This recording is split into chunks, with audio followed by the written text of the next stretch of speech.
Magandang hapon po sa inyong lahat. Andito po si Shekaina, kasama nyo tuwing hapon ng Sabado dito lamang sa Kape, Kwento at Kaalaman, hatid sa inyo ng Cathedral of the King Radio Ministry at DZJB 1458 Radio Calabarzon.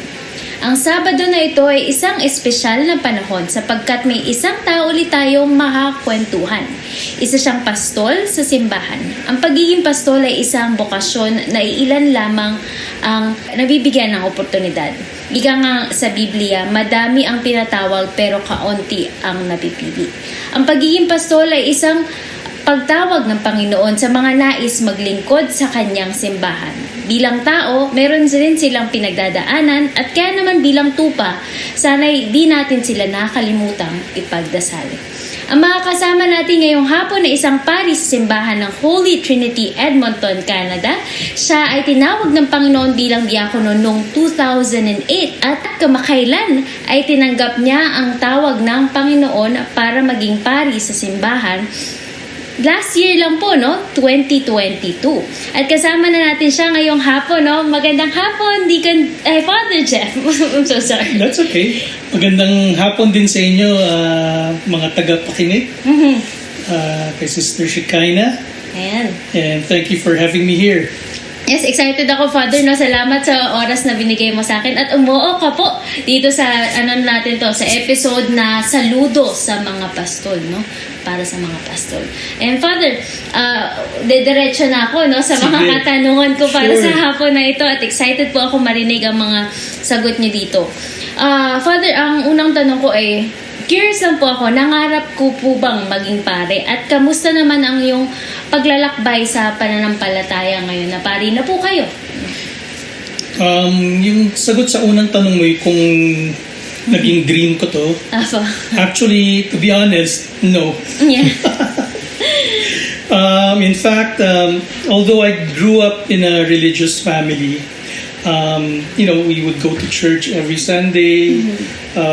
Tapos pag Holy Week, ano ba tawag sa ganun, yung iba-ibang simbahan. To me, it was just something I do on a Sunday. Parang ganun, it's an obligation. Pero yung journey ko, I believe it started when my family met then Archbishop Hines. He was still Pastor Tom then, and being exposed in many of the ministries sa youth, sa choir, sa mga Bible studies. Naalala ko noon si Father Nelson, sila Deacon Steve, kasama ko sa mga Bible study noon. Little did I realize that that was grooming me for bigger things ahead. To me kasi para bang I'm just doing something, Yeah. Pero part of the growth that was when I was also with the band, kasi I started there since the band was formed. I think that was sa sobrang tagal, hindi ko na maalala.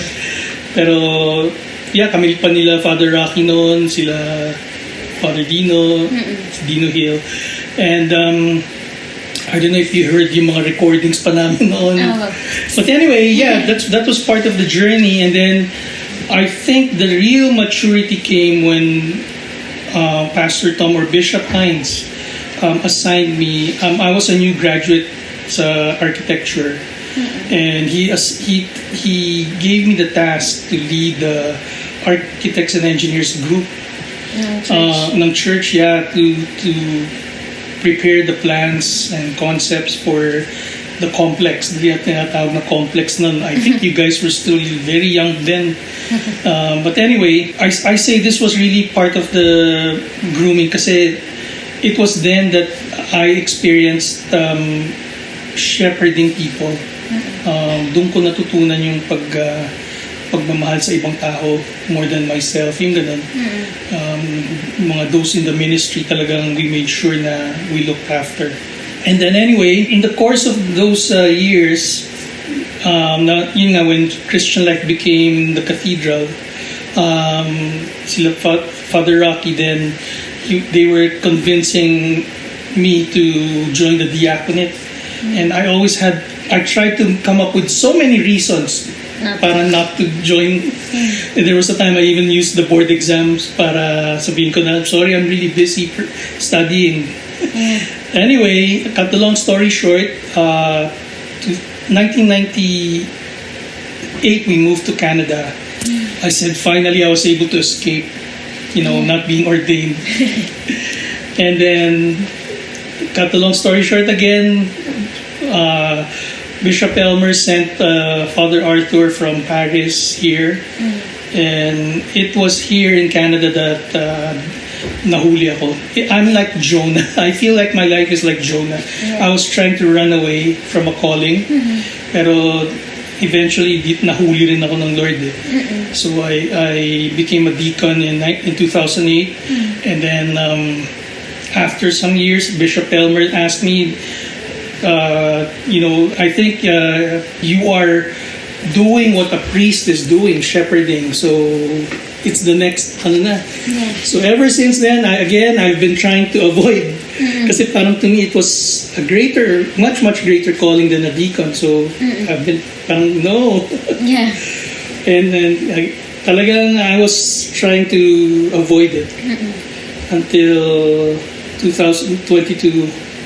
I said finally yes. Said yes to the Lord. So, salamat po na pag-share niyo po sa amin. Talagang mahabang proseso at mahabang pagpa-plant ng seed ng ni Lord sa inyo. At ngayon po talagang nagpapastol na kayo dito sa simbahan natin sa Canada, sa Edmonton.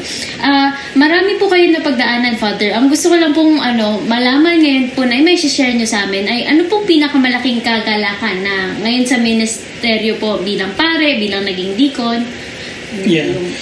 I think the greatest joy for me is yung pag nakikita mo yung mga tao either bumabalik sa Panginoon or nag-grow sa Panginoon. It's when you're able to guide them back to God. I think that's the greatest joy I get in what I'm doing. Especially when people learn. Ayun po, Father.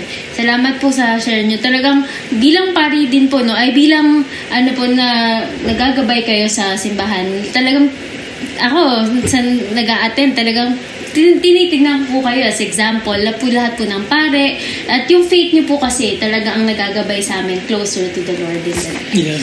So, Father, ano pong mensahe nyo sa mga naghahangad naman na maging pare o pinuno sa kanilang sariling larangan? Di man pare, no? Pero gusto nilang mag-lead din ng tao.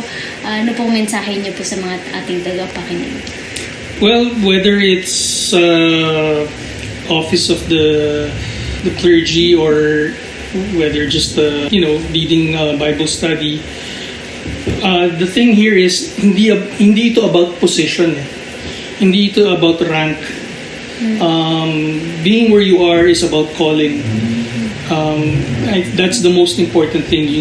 God called you to that place and position, and God sent you these people so that you can guide them, be a shepherd to them.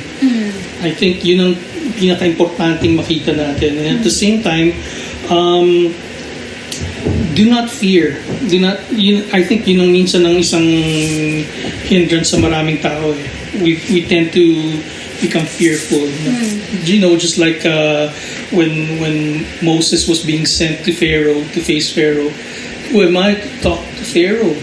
Diba? Ako, honestly, I was a very shy boy when I was young. I was a quiet boy, and I never really expected for myself to be in this position. Pero I believe it was the calling of the Lord.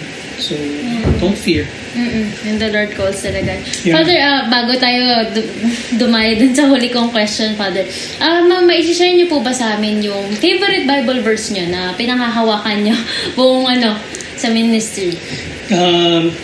It's do not be weary in doing good, for in due time you will reap a harvest if you do not faint. No need for explanation. Yung kwento niyo po, yung buhay niyo po talagang in due time, no? In God's perfect timing. Talagang namang ibibigay yan ng ni Lord sa inyo. Yes. Do not weary in doing good. So yun, Father, ano ang huli niyo pong mensahe na nais niyo pong ibahagi sa ating mga tagapakinig niyo po bilang pastol, bilang Ayun po, shoutout na rin po sa mga nasa, yung gusto nyong, i-share. Batiin. Shout out. Sa mga Jorvina fam. Binabati ko lang lahat yung mga nakikinig, lalo na aking mga kamag-anak. Sa Quezon City. Sa Quezon City at kung saan man kayo nandun sa Pilipinas. Anyway, huling mensahe my niyo po. message is, to me, I just want to repeat what the Lord has been telling us about loving Him. Especially sa mundo natin ngayon, where there's so much the world wants to present before us so that malayo ang ating pagsunod sa Panginoon, yung pagmamahal sa Panginoon. And may we love the Lord our God with our all our heart, all our soul, all our strength, our everything. Huwag tayong mapagod mahalin ng Panginoon kahit na dumadaan tayo sa paghihirap.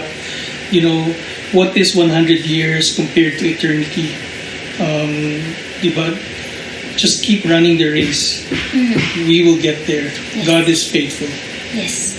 Ayan, amin. Maraming salamat, Father Jeff. At marami ko pang gustong itanong para sa hapon na ito. Pero hanggang dito muna po. Ulit, maraming salamat po sa Family Jorvina here in Canada. And of course, for giving us time to be interviewed, no? At ayun po, nais ko ulit magpasalamat sa buong pamilya dito sa Holy Trinity, Edmonton, Canada. At kay Father Jeff, kay Tita Jen. Tandaan nyo na ang sabi sa atin ni Father Jeff ngayong hapon na ito, no? When God calls you, talagang be prepared also and continue to love Him and serve Him all the days of your life. So tandaan nyo, bago tayo magtapos, lahat tayo ay pinagpala ng may kapal para maging isang pagpapala sa kapwa natin. Mahal kayo ng Diyos. Maraming salamat po at paalam.